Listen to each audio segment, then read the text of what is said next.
Ferrari at breakfast on LBC. Call 0345 6060 973. 10 minutes for 8 is the time. Back to our celebration of the Lionesses. The women what won it in just a moment. Now, could be speaking about another woman.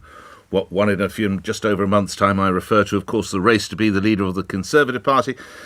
And indeed, our Prime Minister. It has to be said, a good weekend for the female contender. A number of prominent people coming out, such as Tom Tugendhat, Brandon Lewis and others. And another of her key supporters joins me now to explain that Ms Truss is down on the farm. She wants to unleash British farming, shore up food security, slash red tape, and extend a seasonal workers' scheme. My goodness, a lot to discuss with Work and Pension Secretary, and I have to say, Liz Truss supporter, Dr. Thérèse Coffey, who joins me now. Good to have you on, Dr. Coffey. Can you run through then exactly what we're going to hear from Farmer Truss? Good morning.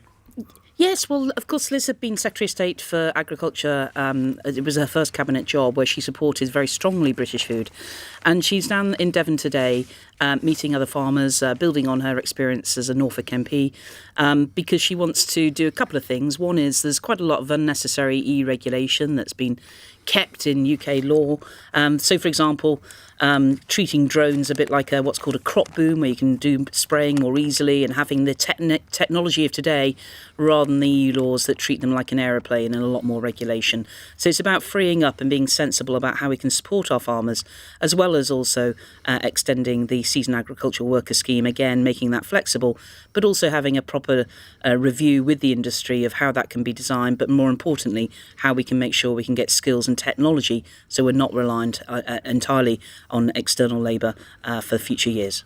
If you'll allow, Dr. Coffey, that the Conservatives have had a bit of a kicking in the ballots in rural constituencies of late, why might that be, and what does Liz Truss have to do to persuade farmers and other rural folk that they are the party of the countryside? Well, I think we always have been the champions of the countryside. Why did Honiton and Tiverton and Honiton, I'm so sorry, why would they turn their back on you so recently as June?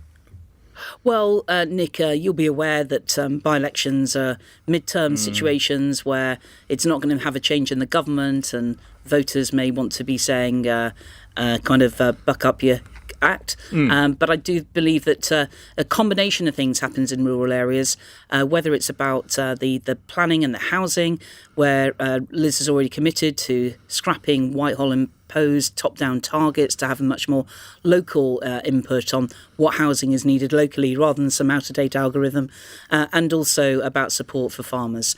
I'm very conscious that having left the European Union, we haven't taken full advantage yet of all the changes that we could make to regulations, but that's just one example today of where Liz wants to get on and get rid of some of the stuff that's holding farming back, but in being a strong champion for the production and consumption of British food. I mean, Dr. Coffey, you've referenced a couple of times that the United Kingdom has left the EU, which is absolutely right.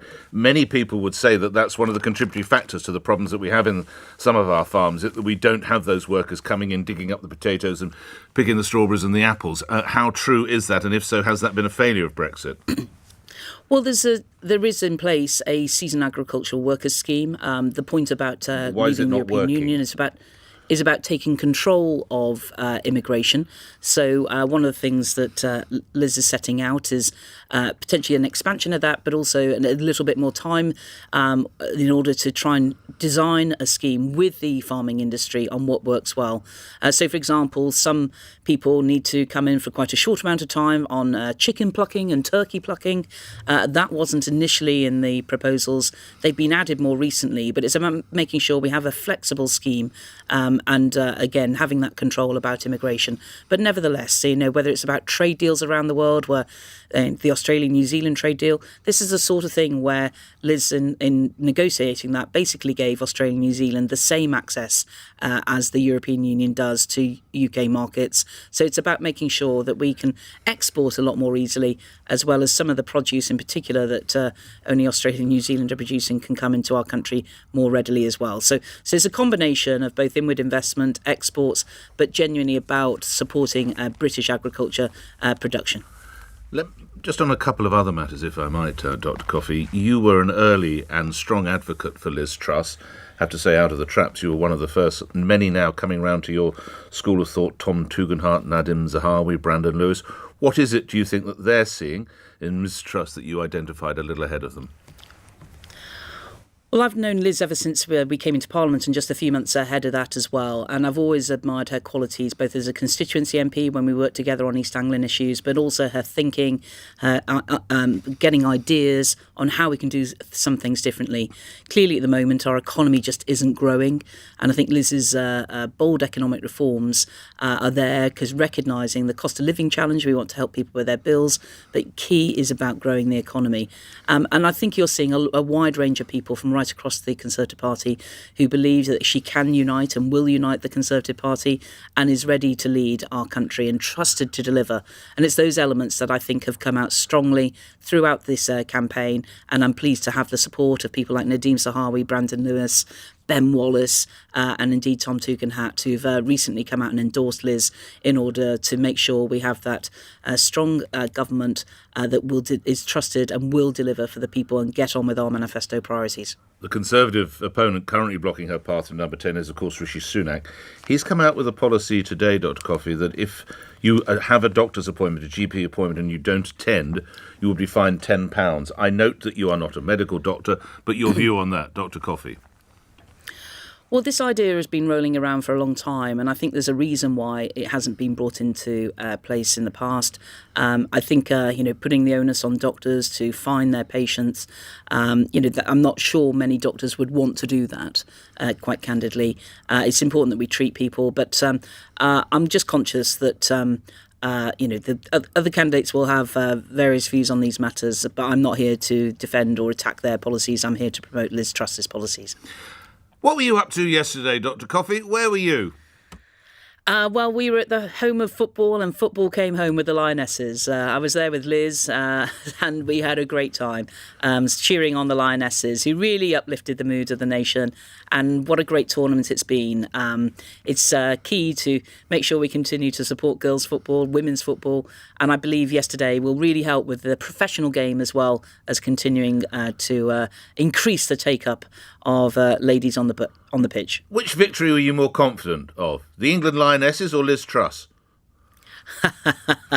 They both have my full confidence, and I know Liz really enjoyed her time. The German Chancellor was there as well. The usual diplomatic relations and conversations happened as well, but I think they both enjoyed a great game of football. I mean, the German team played very well as well, but the strength of the 12th woman at Wembley, as 3/4 of the stadium really got behind the team, and I have to say there was a lot of jubilation and dancing as well to celebrate as well. So it was a great night for our country. Noting that the future Prime Minister was possibly there, and indeed Prince William, shouldn't Boris Johnson have been representing the country yesterday at Wembley, Dr. Coffey? Well, I think the Prime Minister had enjoyed his first anniversary party the night before of his wedding, and it's for him to choose where he decides to go. But I expect he will have been watching the TV and cheering them on too. And lastly, there was a lot of talk, you may recall, last year about an extra bank holiday had the England men's team triumphed in the Euro 2020, which was played last year against Italy. Well, now we do have a team that's triumphed. Will there be a move to have a bank holiday to celebrate the Lionesses? Well, I know the Lionesses are gathering this morning in Trafalgar Square. I expect that they will be wanting a celebration. And to be open with you, there's no official Liz for Leader policy as far as I'm aware. I think that people can find their own ways to celebrate and don't need an extra holiday to do that. But it's been a great tournament. And honestly, the sheer jubilation yesterday was extraordinary. And I know that the millions of people watching it and listening to it will have been inspired as well. I hope you had a good time there. Thanks as ever for your time. Dr. Thérèse Coffey appearing here on LBC Work and Pension Secretary, talking about Liz Truss's policies, particularly as regards farms and farming. We're talking more about Rishi Sunak, by the way. The other side of the news, it's 8 o'clock. LBC News next. On your radio, on Global Player, and Play LBC. leading Britain's conversation. This